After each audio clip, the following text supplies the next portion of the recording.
আগামীকাল পবিত্র বরুথিনী একাদশী, একটি এমন দিন যা আমাদের জীবনকে বদলে দিতে পারে।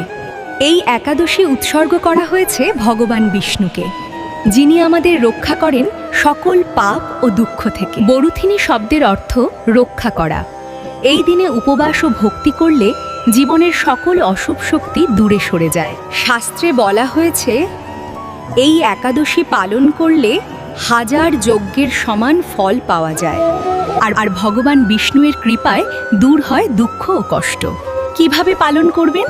সূর্যোদয় থেকে উপবাস রাখুন, মনে মনে জপ করুন, ও নমো ভগবতে বাসুদেবায়।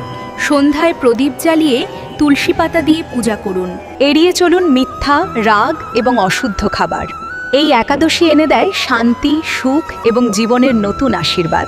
তাই এই বরুথিনী একাদশীতে নিজেকে ভক্তিতে সমর্পণ করুন আর অনুভব করুন ঈশ্বরের অসীম কৃপা। প্রেমছে বলেন রাধে রাধে।